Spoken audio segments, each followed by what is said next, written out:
বেগুনের যে নিরামিষ রেসিপিটা আজ আমি আপনাদের সাথে শেয়ার করব, সাধারণ কিছু মশলাতেই আমি কিন্তু এটা বানিয়েছি। আর এটা বানানোর জন্য খুব বেশি সময়ও নষ্ট হবে না, অথচ এটা খেতে ভীষণ সুস্বাদু হয়। বাড়িতে কোনো অতিথি এলে নিরামিষ দিনে এই রান্নাটা যদি করে তাদের খাওয়ান, তারা কিন্তু ভীষণ প্রশংসা করবে। নমস্কার, কাকলিস কুকিং হাবের নতুন আরেকটি ভিডিওতে আপনাদের সবাইকে আবারও স্বাগত। এখানে আমি দুটো একদম টাটকা বেগুন নিয়েছি। বেগুনগুলোকে প্রথমেই আমি একটু জলে ভিজিয়ে রাখার পর খুব ভালো করে ধুয়ে নিয়েছি। এখন বেগুন দুটোকে কেটে নেব। তার জন্য প্রথমে আমি একটা নিয়ে নিলাম। প্রথমে বেগুনটাকে আমি লম্বালম্বি করে কেটে নিচ্ছি। দুটো বেগুন পুরোটাই আজ আমি রান্না করব না, একটা বেগুন পুরোটা নেব আর একটা বেগুনের অর্ধেকটা রান্না করব। আমি একটু লম্বাটে করে কাটছি, দেখতে ভালো লাগে। আপনারা আপনাদের পছন্দ মতো যে কোনো শেপেই কাটতে পারেন। দুটো টুকরো করে প্রথমে কেটে নিলাম, তারপরে আমি আবার প্রত্যেকটা অংশকে দুটো ভাগে ভাগ করে কেটে নিচ্ছি। তার মানে একটা বেগুনকে আমি 4টে টুকরো করে কাটছি। এর থেকে বেশি সরু করলে খুব একটা ভালো লাগবে না। আর অল্প মোটা রেখে কেটেছি, আপনারা চাইলে এই মোটাটা নাও রাখতে পারেন। বেগুন কেটে একটা প্লেটে তুলে নিয়েছি। বেগুন কাটার আগেই আমি ভালো করে ধুয়েছিলাম, কাটার পরে কিন্তু আর ধুইনি। কাটার পরে বেগুনটা আর না ধোয়াই ঠিক হবে। এবারে আমি বেগুনের টুকরোগুলোর উপরে দিয়ে দিচ্ছি পরিমাণ মতো হলুদ গুঁড়ো। এখন আমি এর মধ্যে দিচ্ছি পরিমাণ মতো লবণ। এবারে আমি এর উপর থেকে অল্প করে একটু চিনি ছড়িয়ে দিচ্ছি। চিনি আর লবণ দিয়ে বেগুন মাখিয়ে 7 থেকে 10 মিনিট মতো রেখে দেওয়ার পর যদি ভাজা হয়, তাহলে কিন্তু বেগুন ভাজতে তেলটা একটু কম লাগে। এবারে আমি হলুদ, লবণ, চিনি সব কিছু প্রত্যেকটা বেগুনের গায়ে হাতে করে নিয়ে বেশ ভালো করে মাখিয়ে নিচ্ছি। এইগুলো ভালোভাবে মাখিয়ে নেওয়ার পর আমি ঢাকা দিয়ে 5 থেকে 7 মিনিট রেখে দেব। এবার আমি গ্যাস ওভেনে একটা কড়া বসিয়ে দিয়েছি। কড়াতে দিয়ে দিয়েছি 2.5 টেবিল চামচ সর্ষের তেল। রান্নাটা সর্ষের তেলে করলেই কিন্তু বেশি ভালো লাগবে। তেলটা নাড়িয়ে চাড়িয়ে আমি ভালো করে গরম করে নিচ্ছি। যেহেতু আমি বেগুন ভাজবো, তাই তেলটা একটু বেশি দিয়েছি। আপনারা চাইলে আরও কম তেলেও বেগুন ভাজতে পারেন। তেলটা ভালো করে গরম হয়ে যাওয়ার পরে আমি ম্যারিনেট করে রাখা বেগুনের টুকরোগুলো গরম তেলের মধ্যে দিয়ে দিলাম। সবগুলো একসাথে দিলাম না, 2 বারে ভাজবো। এখন 4টে টুকরো দিলাম, পরে আর 2টো টুকরো দেব। গ্যাসের ফ্লেমটা মিডিয়ামে রেখে বেশ লাল লাল করে বেগুনগুলোকে কিন্তু ভেজে নেব। এই সময় বেগুন লাল করে ভাজতে হবে, তবে খেয়াল রাখতে হবে একদম যেন নরম না হয়ে যায়। তাই গ্যাসের ফ্লেমটা লো করা যাবে না বা ঢাকা দেওয়া যাবে না। এইভাবে মিডিয়াম ফ্লেমে সমানেই উল্টে পাল্টে বেগুনের টুকরোগুলোকে লাল লাল করে ভেজে নিতে হবে। পেছনের দিকটা ভাজা হয়ে গেছে, আমি তাই প্রত্যেকটা টুকরো এবারে উল্টে দিলাম। এখন এই ভেতরের দিকটাও আমি বেশ লাল করে ভেজে নেব। বেগুনের টুকরোগুলোকে দেখুন ঠিক এইভাবে লাল করে ভাজতে হবে।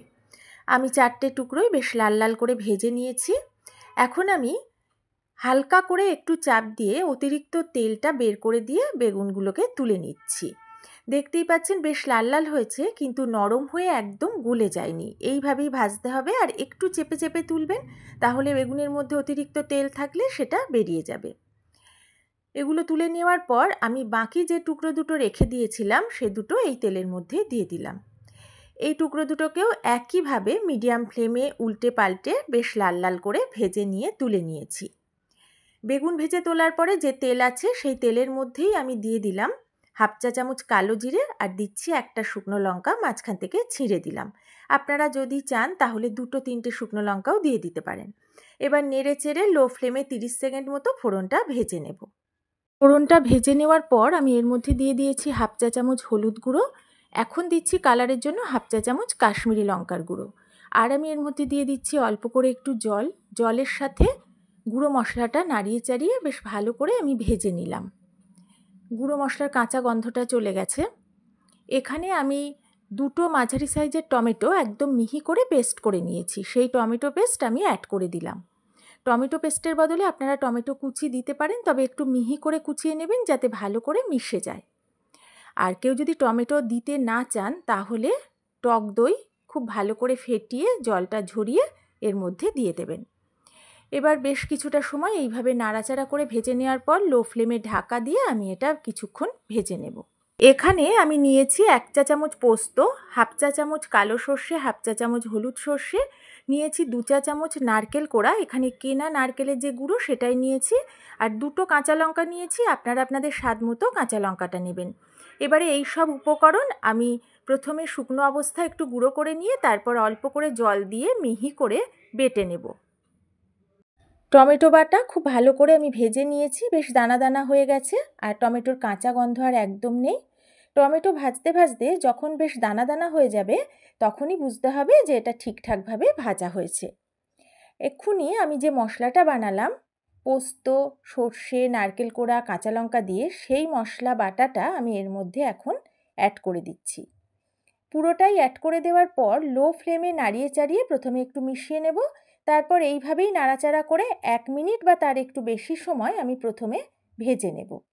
যে সকল বন্ধুরা সব সময় আমার পাশে আছেন, সব সময় আমার ভিডিও দেখছেন, তাদের সবাইকে আমার পাশে থাকার জন্য অনেক অনেক ভালোবাসা, অনেক ধন্যবাদ।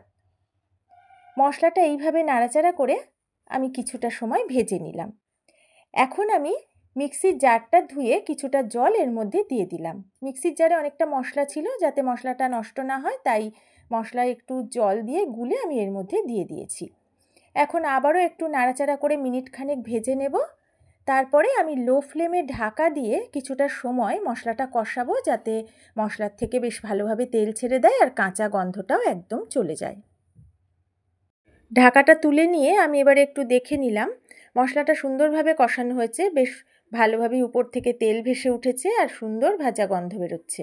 আমি এখন এর মধ্যে দিয়ে দিলাম স্বাদমতো চিনি আর স্বাদমতো আরও একটু লবণ, আর দিলাম একটা চেরা কাঁচা লঙ্কা।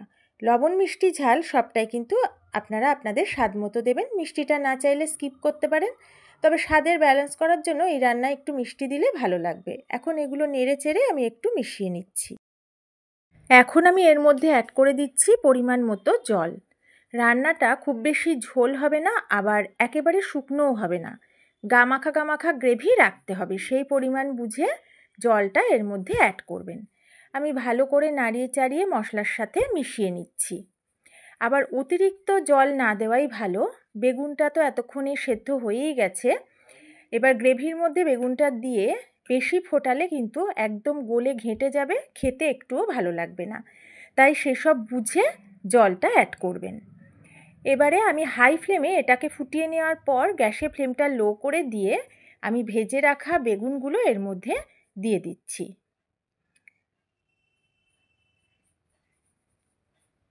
এখন আমি আলতোভাবে একটু নাড়াচাড়া করে গ্রেভির সাথে বেগুনগুলোকে মিশিয়ে নিচ্ছি। এইভাবে একটু মিশিয়ে নেওয়ার পর আমি বেগুনের টুকরোগুলোকে একটু উল্টে দেব। দেখুন সবগুলো উল্টে দিয়েছি যাতে গ্রেভির সাথে ভালোভাবে মিশে যায়।